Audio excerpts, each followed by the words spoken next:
देखिए गणित कक्षा 10 अध्याय 13 प्रश्नावली 13.2 है ये। इसका पहला सवाल शुरू कर रहे हैं हम। यहाँ लिखा है एक ठोस एक अर्धगोले पर खड़े एक शंकु के आकार का है। तो देखो एक ठोस अर्धगोले पर, अर्धगोला पहले हम बनाएंगे, ठीक है।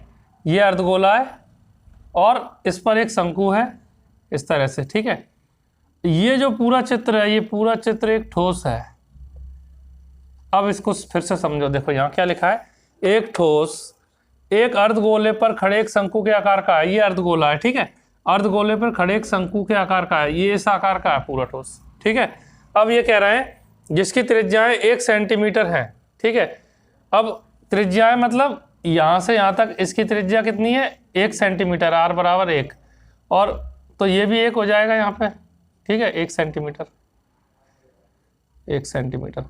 अच्छा, और क्या कह रहे हैं आगे, तथा शंकु की ऊंचाई उसकी त्रिज्या के बराबर है। ये शंकु है, ठीक है ना, और इसकी जो ऊंचाई है त्रिज्या के बराबर है, यानी ऊंचाई भी इसकी कितनी है, 1 है। ऊंचाई जो है वो 1 है, 1 सेंटीमीटर, ठीक है।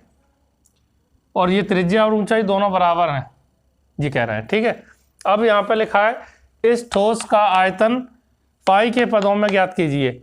ये पूरा ठोस जो है इसका आयतन पाई के पदों में ज्ञात करना है हमें। तो लिख देंगे हम यहाँ पे ठोस का आयतन,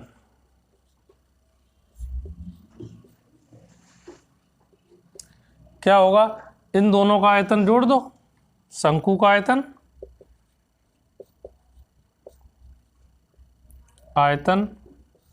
प्लस अर्धगोले का आयतन,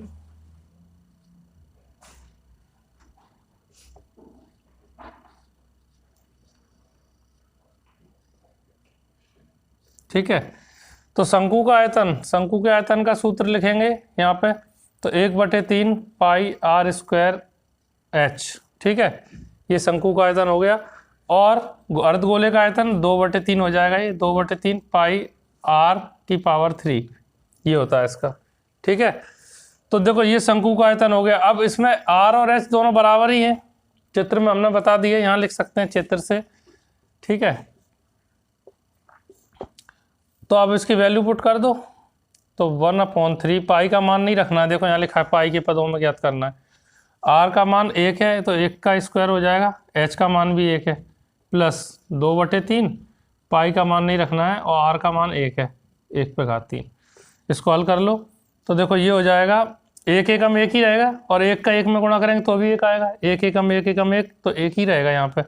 तो क्या आएगा, 1/3 पाई प्लस यहाँ पे देखो 1/3 का क्या मतलब हुआ, 3 बार लिखेंगे, 1 गुणा 1 गुणा 1, तो आएगा क्या, 1 एकम 1 एकम 1 ही आएगा, कोई अंतर नहीं है।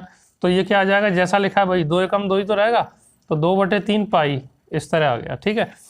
अब यहाँ पे हम क्या करेंगे, पाई अगर हम कॉमन ले लेते हैं तो क्या बचेगा, यहाँ से 1/3 प्लस यहाँ पे क्या बचेगा, 2/3 ये बचेगा, ठीक है।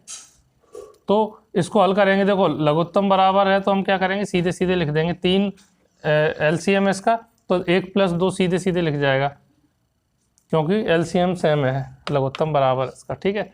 अब क्या आएगा, पाई 2 और 1 3, 3/3, तो 3 एकम 3, तो पाई का गुणा 1 में करेंगे तो क्या आएगा, पाई तो आएगा, तो पाई। अब इसमें एक क्या दिया, सेंटीमीटर दिया है, तो सेंटीमीटर का स्क्वायर, क्योंकि स्क्वायर नहीं क्यूब आएगा यहाँ पे, पावर 3 आएगी, ठीक है, क्योंकि आयतन है, आयतन में घात 3 आएगी, क्यूब, ठीक है। यही आंसर इसका।